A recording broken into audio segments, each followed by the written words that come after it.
Hey, what's up internet? Victor with PhoneArena here, and today I want to talk about the Samsung Galaxy A series. Samsung introduced the A series in early 2015 with the idea of countering the attack it faced from China with very low priced affordable phones from China that were selling like hotcakes. Samsung came up with the A series as a series of slim metal phones that have a nice visual appeal. It released the Galaxy A3, Galaxy A5 and Galaxy A7. Now we have the fourth device in the Galaxy A series, the Samsung Galaxy A8. It's a 5.7-inch phablet of a phone, it's the largest in the A series, and it features a similarly slim and stylish visual style with a metal frame and a very lightweight overall, very compact for its size dimensions. How does it perform? Does it have a good camera? What's the battery life? Those are the questions that you probably want answered. Let's get right to it. And first, let's start with the design of the Galaxy A8. This is one impressively slim device. You can just check out how thin it is, 5.9 millimeters, and that's an aluminum frame, sturdy aluminum frame with chamfered edges, a stylish design. On the back, you have what seems like a plastic back cover. See the dual sign here. It's a dual SIM phone. You can use it either as a dual SIM phone or you can use the second SIM card slot as a micro SD card. In this case, you can use it as a single SIM with micro SD card slot or as a dual SIM device with no micro SD. So what about the actual design? Now up front, you have a very thin side bezel. So this is a 5.7-inch device, but the slim side bezels that are just 1.2 millimeters make it fit in a form factor that's more akin to that of a 5.5-inch device. It's a bit taller though, so it definitely sticks out of pockets and it can easily fall out of your pocket, especially when you're sitting in a car, for instance. It's happened to us on a couple of occasions. And have the large physical key here that also acts as a fingerprint scanner. Now we don't have it registered, but when we try to use it as a fingerprint scanner, you should register it a couple different angles, because if you register it at just one, it won't register those other angles that you typically unlock your phone at. The physical keys, you have the lock key on the right, and it's a metal key that is clicky and has a very nice feel to it, and the same can be said about the volume keys right here. On the bottom you have a micro USB charging port, 3.5mm headset jack, and on top you have the microphone. Speaking of the display, you have a 5.7-inch Super AMOLED screen with a resolution of 1080 by 1920 pixels. That's a full HD resolution on the screen and it looks great. The best thing about it is not just the sharpness. The sharpness is okay. Keep in mind that's a diamond pixel arrangement, so you can notice some jagged edges and some pixelization when you stare at it up close. But when you speak about colors, which is the most important topic these days, since let's be honest, sharpness is pretty much a set question at this day and age. Now, when you speak about colors, this is one of the best calibrated displays we've ever tested. Now, colors adhere strictly to the sRGB color standard, and that's the color standard that all content for Android and on the web, all the images, all the videos are optimized for this color standard. So that's why we're happy that Samsung is not adhering to some weird standards, has the sRGB standard with a very, very nice colors that fit perfectly in that range. As you can see, everything looks very pleasing. Brightness is around 330 nits. Keep in mind this is an AMOLED display, so it adjusts with the change of colors. We found it to be pretty easy to use outdoors, maybe not on the level of top-tier devices, but still plenty usable outdoors. Of course, blacks are pitch black. You can see that they're very deep and viewing angles are also excellent. The Samsung Galaxy A8 ships with Samsung's TouchWiz and Android 5.1, and TouchWiz is both a blessing and a bit of a damnation, and we will show you right away what we're talking about. You probably know this interface, and we've enabled GPA tracing here, so we can quickly show you. When we're speaking about lag, this is one of the most stuttery phones we've encountered in a long while, and you can see that this line here represents everything below it are smoothly perceived frame rates, and whenever you have a line as tall as this, it means that the interface has dropped a frame when performing, and that's basically stutter, that's lag. And this is especially noticeable here in the Flipboard magazine that ships enabled by default. You can see the huge lag that is ever present here. It's present in all sorts of various applications, even in the multitasking menu, even when you try to open the dialer sometimes. It's really frustrating to see so much stutter and lag on a device that costs $500, but that's the case. That's what you have with the Samsung Galaxy A8. Now, we don't know what's the particular reason for this. Is it TouchWiz itself? That's our guess. Or is it the chip that's powering it? Now, this ships in two versions. There is one version powered by the Snapdragon 615 system chip, which is an octa-core chip running on 8 Cortex A53 cores. And then you have the Exynos 5 Octa chip that we have right here up for review. Maybe that's the culprit. It's a 20nm chip that should be plenty powerful, and we tested it with some games, so you can take a look at how well it performs in just a second. And so even though this is not the most demanding game, you can still see that the phone performs fairly well, and just push the throttle, you can see those beautiful graphics, and the large screen looks well and works well. You can see there is no lag, no stutter in the game. It flows very, very smoothly. But the issue seems to be mostly with the interface, where there is quite a bit of lag.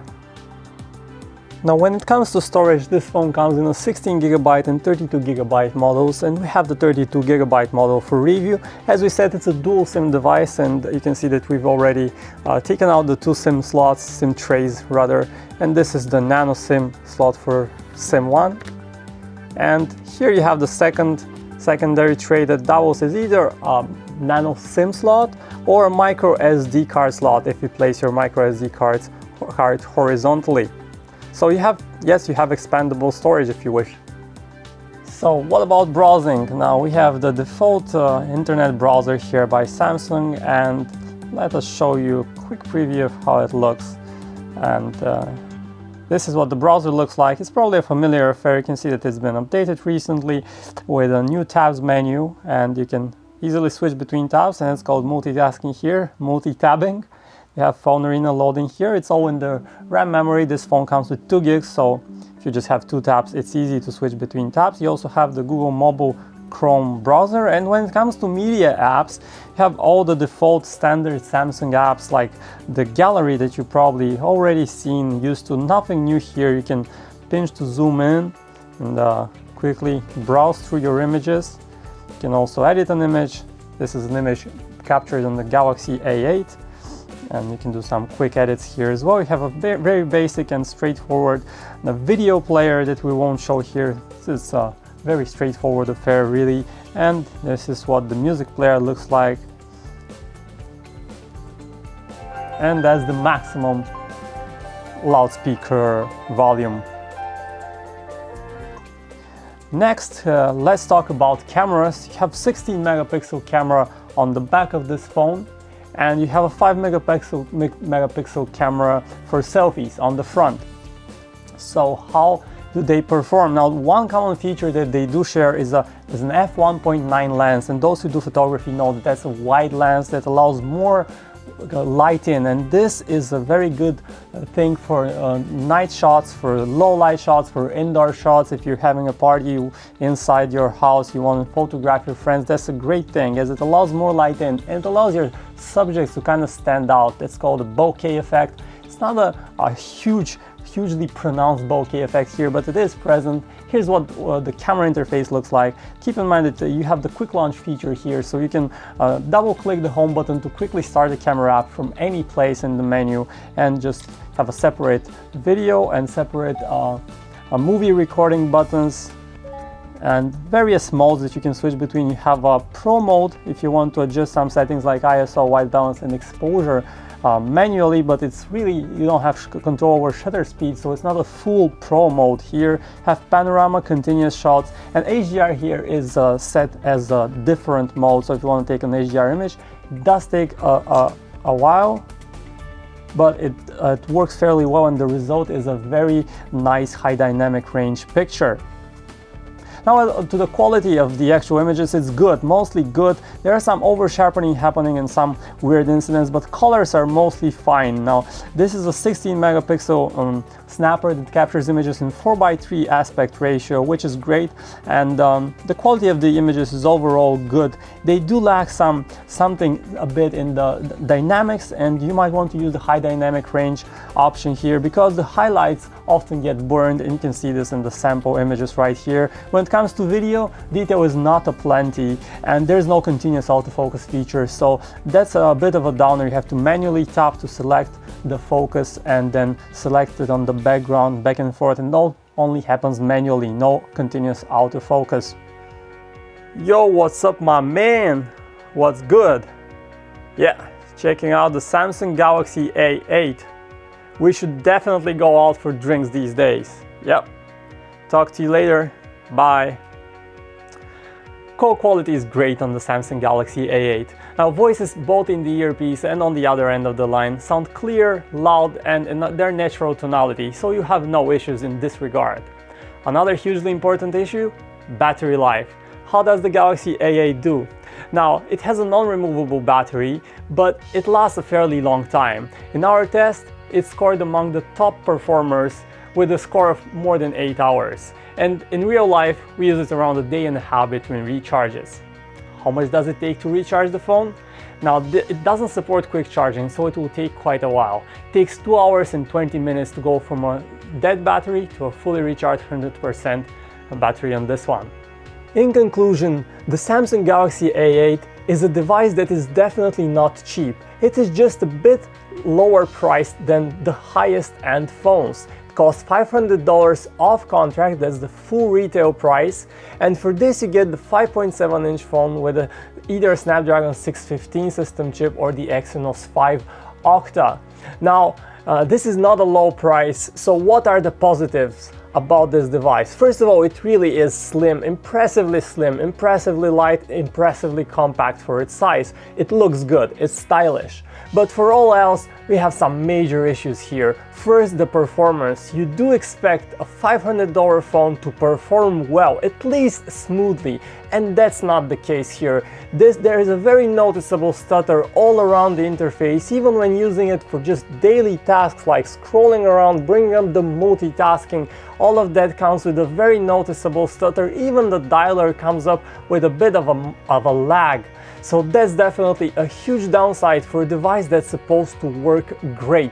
The other not so great of a feature is the camera. Now it captures decent looking images, but in videos you do expect to have continuous autofocus. You don't have slow motion capture, you don't have some fancier options, and it's overall not as great of an experience as you would expect from a $500 phone.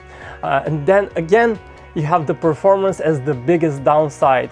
And when you consider the price and all of that, overall the Samsung Galaxy 8 really does seem like it has some major issues and some rivals that would be a better fit for this cost. And now naturally you have devices from China like the Xiaomi Redmi Note 2, which is a great value. It's nearly a 3 times less expensive phone with a 5.5-inch screen that manages to outperform the Galaxy A8 by a huge margin with its Helio X10 processor, and that's one of your alternatives. For more alternatives, for a more detailed review, make sure to go to PhoneArena.com, read our full take with benchmarks and all the details.